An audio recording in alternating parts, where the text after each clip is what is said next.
নূরে মুহাম্মদ রসূল আরবি নাইবে পরওয়ার জিবরাইল চুমে যার দরবার। জোরে বলুন, এই আওয়াজ হবে না, আর একটু জোরে বলুন। নূরে মুহাম্মদ রসূল আরবি নাইবে পরওয়ার জিবরাইল চুমে যার দরবার। নবী না হলে তৈরি হতো না এ বিশ্ব জাহান।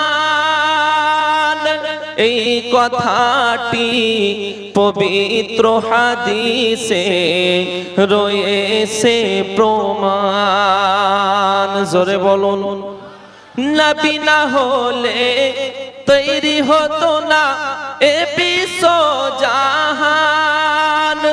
এই কথাটি পবিত্র হাদিসে রয়েছে প্রমাণ। খুদ খোদাই প্রকাশ না করতেন, খুদ খোদাই প্রকাশ না করতেন পরওয়ারদিগার জিবরাইল চুমে যার দরবার। নূরে মুহাম্মদ রসূল আরবি নাইবে পরওয়ার জিবরাইল চুমে যার দরবার। মোহাব্বতে বলেন, হযরতে আলী রাদিয়াল্লাহু তাআলা আনহুর পা থেকে যখন তীর বের করা হয়, হযরতে আলী বলতে আছেন, ও সাহাবায়ে কেরামগণ, প্রথমবার সাজদা করি, দ্বিতীয়বার ততক্ষণ পর্যন্ত সাজদা করি না যতক্ষণ পর্যন্ত আমি আমার আল্লাহ রাব্বুল আলামিনকে রাজি না করি। আমরা কেমন নামাজ পড়ি, আমরা কেমন আল্লাহর ইবাদত করি বাবা, হযরতে আলীর পা থেকে তীর বের হয়ে যায়, টের পাই না। আমরা নামাজ পড়ি, মশাই যদি কামড় দেয় আমরা সাজদা পরে করি, মশা আগে মারি, ঠিক কি না? কি গো, সাজদায় পরে যাই, মশা আমরা আগে মারি। আমাদের নামাজ, সাহাবায়ে কেরামগণদের নামাজ আলাদা বাবা। তিনারা নামাজ পড়তেন আল্লাহকে খুশি করার উদ্দেশ্যে, তিনারা নামাজ পড়তেন একমাত্র আল্লাহ যাতে খুশি হয়, লোক দেখানো তিনারা নামাজ পড়তেন না বাবা। আর আমাদের মাঝে অনেকেই লোক দেখানো নামাজ পড়ে, আবার পড়ে তো পড়ে বাবাজি, শুধু নামাজ পড়ে না, বুলেট ট্রেনের মধ্যে স্পিড, জাপানের বুলেট ট্রেন দেখেছেন বাবা, জাপানের বুলেট ট্রেন যেভাবে স্পিড সেইভাবে অনেকেই নামাজ পড়ে বাবা। আব্বাজি শুধু তাই নাই, তাই নাই, নামাজ পড়তে হবে। আল্লাহ পাকের পবিত্র কালামুল্লাহ শরীফের মধ্যে আল্লাহ পাক ঘোষণা করেছেন, কি বলেছেন? আল্লাহ পাক বলতে আছেন, ইন্নাস সালাতা তানহা আনিল ফাহশাই ওয়াল মুনকার, নিশ্চয় নামাজ মানুষকে সমস্ত বেহাই বেকর্ম কুকর্ম থেকে হেফাজত করে। নামাজ পড়তে হবে বাবা, কারণ নামাজ এমনই একটি ইবাদত বাবা, মনের আবর্জনা পরিষ্কার হবে, মনের ময়লা পবিত্র হয়ে যাবে, মনের ময়লা দূর হয়ে যাবে বাবা, মনটা পবিত্র হয়ে যাবে, আয়নার মতো হয়ে যাবে। আগামী রমজান কয়েকদিন পরে বাবা, এখন থেকে নিয়ত করে নেন যে নামাজ আমাদেরকে পড়তে হবে। রমজান মাসে, রমজান মাস আসলে ইমাম সাহেব যদি বলে, ওগো আমার চাচা জান, আপনি কি রোজা রাখেননি নাকি? অনেকে বলে যে হুজুর রোজা রাখতে পারি নাই, কারণ হলো একটাই, রোজা রাখবো কি করে, আমার সমস্যা অনেক রয়েছে, ওষুধ খেতে হয় 2-3 বার করে, গ্যাস্ট্রিক হয়, অম্বল হয়, পেটে ব্যথা, বুকে ব্যথা, বুক জ্বালা করে, হুজুর আমার রোজা রাখা হবে না, ডক্টর মশাই বারণ করেছে। রব্বুল আলামিন আল্লাহ পাক, আল্লাহ তাআলা বাবা পবিত্র কোরআন শরীফের মধ্যে বলেছেন, যোগো আমার বান্দা বান্দি তোমরা শুনে নাও, ওয়ালাল আখিরাতু খায়রুল লাকা মিনাল উলা, দুনিয়া দুনিয়া করে তোমরা মেতে থেকো না, দুনিয়াটা হলো ক্ষণস্থায়ী, তোমাদের জন্য চিরস্থায়ী হলো আখিরাত। জোরে বলুন সুবহানাল্লাহ। এই দুনিয়া করে আমরা মেতে থাকছি, কিন্তু দুনিয়াটা হলো ক্ষণস্থায়ী, চিরস্থায়ী হলো আখিরাত। জোরে বলে আবার আমার শুধু তাই নয় আমরা আপনার নবী পাক সাহেবে লাউলাক সাল্লাল্লাহু তাআলা আলাইহি ওয়াসাল্লাম বলতে আছেন যে আনা মাদিনাতুল ইলমি ওয়া আলিয়ুন বাবুহা, আমি হলাম ইলমের শহর, আমি হলাম ইলমের দরিয়া, আর সেই দরিয়ার দরওয়াজা, সেই শহরের দরওয়াজা গেট হলো হযরতে আলী। বলুন সুবহানাল্লাহ। যে আলীর জন্ম কাবা ঘরের ভিতরে, যে আলীর জন্মের পরে পরে সর্বপ্রথম যিনাকে দর্শন করেছেন, যিনার দিদার লাভ করেছেন, তিনি ছিলেন নবী মুহাম্মদ রাসূলুল্লাহ সাল্লাল্লাহু তাআলা আলাইহি ওয়াসাল্লাম। ব্রাদারিনী মিল্লাতে ইসলামিয়া, সে আলী নামাজ কেমন পড়েছেন, কেমন নামাজের পাবন্দী ছিলেন। আব্বারা আমার হযরতে আলী রাদিয়াল্লাহু তাআলা আনহুর কোলে আমার নবী মাথা দিয়ে আরাম করতে আছেন, আসরের সময় অতিবাহিত হতে আছে। বলার উদ্দেশ্য যে নামাজ আমরা আজকে পড়ি না, কিন্তু সাহাবায়ে কেরামগণ নামাজ সুবহানাল্লাহ যদি একটু বাদ চলে যেত, এক ওয়াক্তের নামাজ যদি বাদ চলে যেত, কান্নায় ভেঙে পড়তো। আল্লাহু আকবার। নবী পাকের সাহাবী হযরতে আলী রাদিয়াল্লাহু তাআলা আনহুর কোলে যখন নবী পাক মাথা দিয়ে আরাম করতে আছে, এদিকে আসরের সময় অতিবাহিত হতে আছে। আব্বাজি ও ভাইজানেরা, হযরতে আলী রাদিয়াল্লাহু তাআলা আনহু চিন্তা করতে আছেন, একদিকে মোহাব্বতের সওয়াল, দ্বিতীয় দিকে ইবাদতের সওয়াল। একদিকে মোহাব্বত, অন্যদিকে ইবাদত। একদিকে মোহাব্বত, অন্যদিকে ইবাদত। কি করব এখন? যদি নামাজ পড়তে থাকি, যদি নামাজটা পড়া হয়, নবী পাকের মোহাব্বতের ঘাটতি হয়ে যাবে, নবী পাকের আরামের ব্যাঘাত ঘটে যাবে। ব্যাঘাত ঘটাতে হবে। নবী পাক যতক্ষণ পর্যন্ত না উঠবে, ততক্ষণ পর্যন্ত আমি আলী নামাজ পড়তে পারবো না। চিন্তায় পড়ে গেলেন, কি করা যায়, কি করা যায়, কি করা যায়। হযরত আলী রাদিয়াল্লাহু তাআলা আনহু বাবা চিন্তায় চিন্তিত, নিজে নিজেই ডিসাইড করে ফেললেন যে ইবাদত যদি কাজা হয়ে যায়, নামাজ যদি কাজা হয়ে যায়, বাবা নামাজ পরবর্তীকালে কাজা আদায় করা হয়, কিন্তু মুহাব্বতের কাজা হয় না। হযরত আলী রাদিয়াল্লাহু তাআলা আনহু ডিসাইড করলেন, বাবা নামাজ যদি কাজা হয়ে যায়, চাক বা তাও অসুবিধা নাই, ইবাদত যদি কাজা হয়ে যায়, কোনো অসুবিধা নাই, মুহাব্বতের কাজা আদায় হয় না, মুহাব্বত কাজা করতে দেব না, মুহাব্বতের কাজা হয় না। তার জন্য ইবাদত ছেড়ে দিলেন, মুহাব্বতটাকে ধরে নিলেন। যখন মোহাব্বতটাকে আঁকড়িয়ে ধরলেন, নবী পাক আরাম করতে আছেন। বাবা শুধু তাই নয়, হযরতে আলীর দুই চোখে অশ্রু, আল্লাহ দরবারে কান্না করেন, আয় আমার আল্লাহ পাক, আল্লাহ তাআলা রব্বুল আলামিন, আমি আলী যতদিন থেকে নামাজ ধরেছি, যতদিন থেকে আমি নামাজ পড়া আরম্ভ করেছি, আমি আলী কোনোদিন নামাজ কাজা করিনি। আজ পর্যন্ত আমার দ্বারাতে কোনোদিন নামাজ কাজা হয়নি। ওগো মালিক আমার, গো রব্বুল আলামিন, আজকে আমার নামাজ কাজা হয়ে গেল, আমি আলী কিয়ামতের ময়দানে কি জবাব দেব? কিন্তু অন্যদিকে আমার আপনার নবী পাক দো জাহানের বাদশা আরাম করতেছেন, বাবা যিনি নামাজ নিয়ে এসেছেন, জোরে বলেন। হযরতে আলী রাদিয়াল্লাহু তাআলা আনহু এরকম করতে করতে বাবা হযরতে আলীর চোখের অশ্রু আমার নবী দো জাহান সাল্লাল্লাহু তাআলা আলাইহি ওয়াসাল্লামের পেশানি মুবারাকায় যখন পড়ে গেল, আমার আপনার নবী পাক যখন উঠে গেছেন, বেদার হলেন, বলতে আছেন, আলী, ও আলী, কান্না কেন করো? কিসের জন্য তোমার চোখে অশ্রু? কেন তুমি কান্না করো গো আলী? কিসের জন্য কান্না করো? হযরতে আলী বলতে আছেন, ইয়া রাসূলুল্লাহ, ইয়া হাবিবাল্লাহ, নবী গো, আমি আলী আজ পর্যন্ত নামাজ কাজা করি নাই, কিন্তু আজকে আসরের নামাজ কাজা হয়ে গেছে। ওগো নবীজি, মাগরিবের ওয়াক্ত ঢুকে গেছে, তার জন্য আমি আলী কান্না করি। দুঃখের বিষয় বাবা, আসরের আজান দেয়, দোকানের মধ্যে আড্ডা মারি, মাগরিবের আজান দেয়, জুয়ার আড্ডায় বসে থাকি, এশার আজান দেয়, বন্ধু বান্ধবের সঙ্গে ঘোরাঘোরায় মগ্ন থাকি, ঘোরাঘুরি করতে থাকি, বাজারে যাই, অমুক জায়গা যাই, গলিতে আড্ডা মারি, এইভাবে সময়টাকে অতিবাহিত করি। ওরে বন্ধু ভালো করে শুনুন, আমাদেরকে বাবাজি অন্ধকার কবরে একদিন না একদিন চলে যেতে হবে। পৃথিবীর বুকে আসার সিরিয়াল রয়েছে বাবা, আসার সিরিয়াল রয়েছে, সিস্টেম রয়েছে, কিন্তু যাওয়ার কোনো সিরিয়াল সিস্টেম নাই।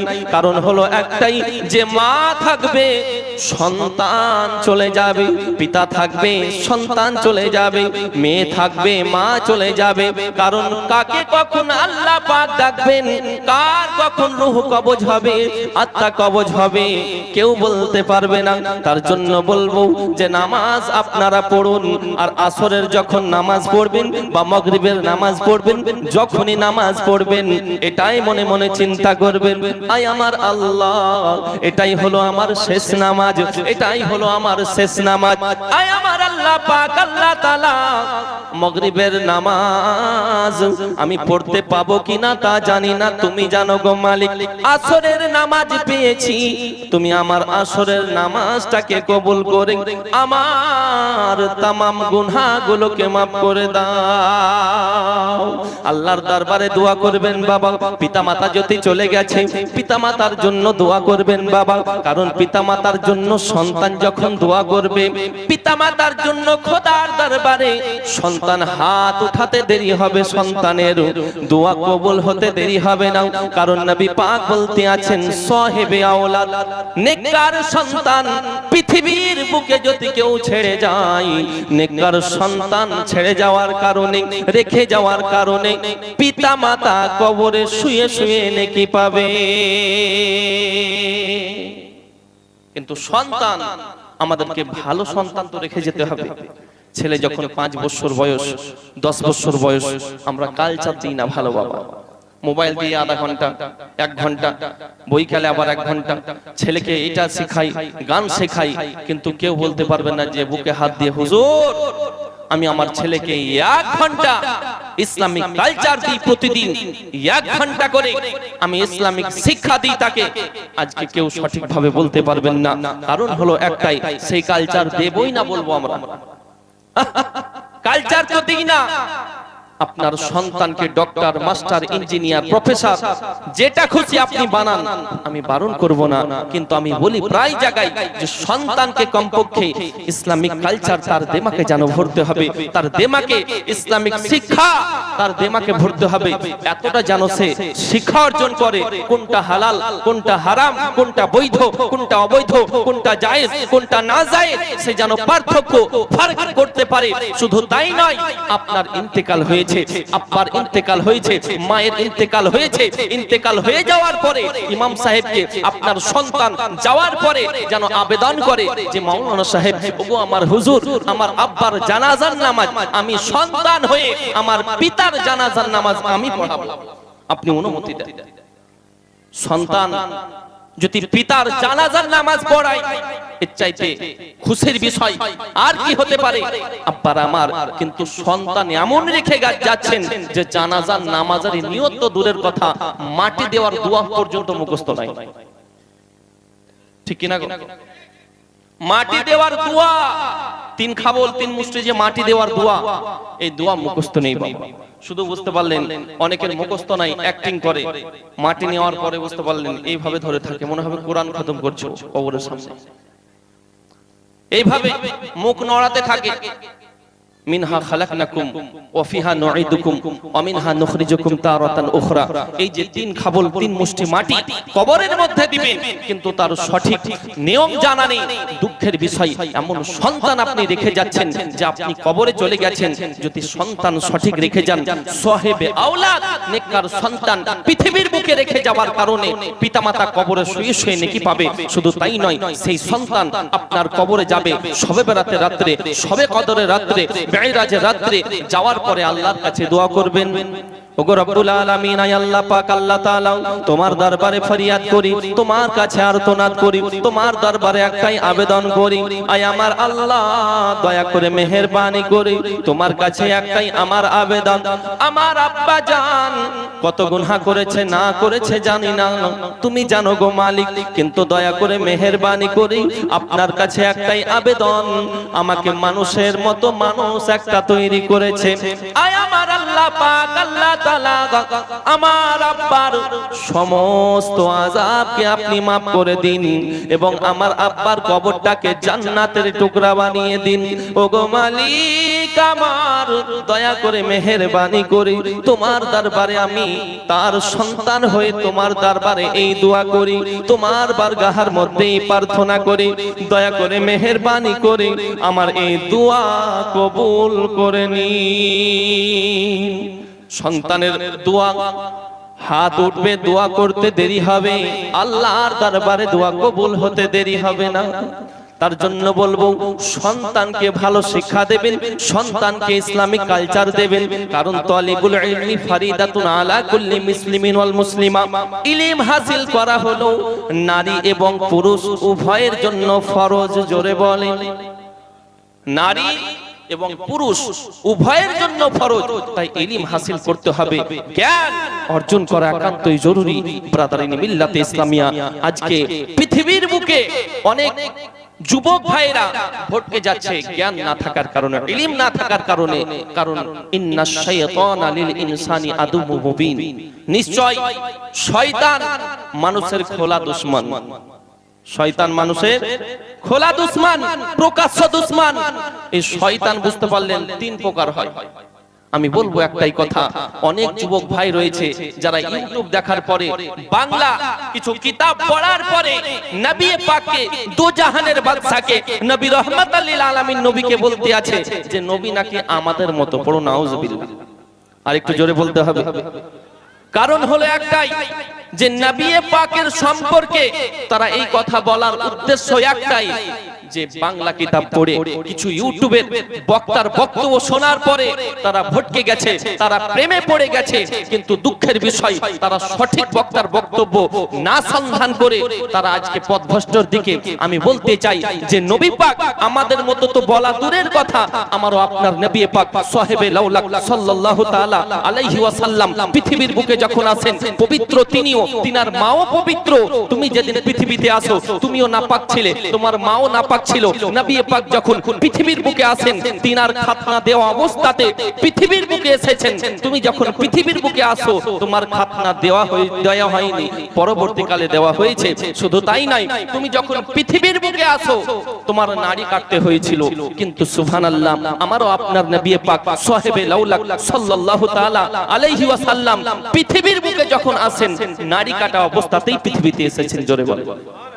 তুমি যখন পৃথিবীতে আসো ল্যাংটা হয়ে, উলঙ্গ হয়ে দুনিয়াতে আসো, কিন্তু বেসাহারা কুসাহারা মা আমিনার লাল মরুর দোলাল নবী পাক যখন পৃথিবীর বুকে আসেন সুবহানাল্লাহ জান্নাতি লিবাস পরিধান করে পৃথিবীর বুকে এসেছেন। জোরে বলে। তাহলে সেই নবী পাকের পাওয়ার সম্পর্কে, এই নবী পাকের পাওয়ার দুনিয়াতেও ছিল, কাল কিয়ামতের ময়দানেও থাকবে, কবরেও থাকবে, কারণ নবী পাক দো জাহানের বাদশার পাওয়ার সব জায়গায় চলবে। কিন্তু সেই নবী পাককে অনেকে বলতে আছে, অনেক যুবক ভাইরা আজকে, ইয়াং জেনারেশন ভাইরা আজকে পথভ্রষ্টর দিকে, কারণ কিছু ইউটিউব বক্তাদের বক্তব্য শোনার পরে আজকে এই অবস্থা। দুঃখের বিষয় ব্রাদারিন মিল্লাতে ইসলামিয়া, যে নবী পাকের বুঝতে পারলেন যে একটা চুলের সমতুল্য আমরা হতে পারবো না, নবী পাকের কদমের ধুলোর সমতুল্য আমরা হতে পারবো না, কারণ নবী পাকের চুল থেকে নিয়ে পায়ের নখ পর্যন্ত সমস্ত কিছু ত্রুটি মুক্ত। কি ত্রুটি মুক্ত? মুবারক পায়খানা, পেশাব মুবারক, সমস্ত কিছু থুতু মুবারক নবী পাকের। তার জন্য গজলে বলে কে নূরে মুহাম্মদ রসূল আরবি নাইবে পরওয়ার, জিবরাইল চুমে যার দরবার। জোরে বলুন, এই আওয়াজ হবে না, আর একটু জোরে বলুন। নূরে মুহাম্মদ रसूल अरबी नाइबे परवार जिब्राइल चुमे जार दरबार नबी ना होले तैरी होतो ना ए বিশ্ব জাহান এই কথাটি পবিত্র হাদিসে রয়েছে প্রমাণ জোরে বলুন নবী না হলে তৈরি হতো না এ বিশ্ব জাহান এই কথাটি পবিত্র হাদিসে রয়েছে প্রমাণ খুদ খোদাই প্রকাশ না করতেন খুদ খোদাই প্রকাশ না করতেন পারোয়ার দেগার জিব্রাইল চুমে যার দরবার নূরে মুহাম্মদ রসূল আরবি নাইবে পরওয়ার জিব্রাইল চুমে যার দরবার মোহাব্বতে বলেন নারায়ে তাকবীর যার কদম জমিনে পড়িলে দুনিয়ার হয় মেরাজ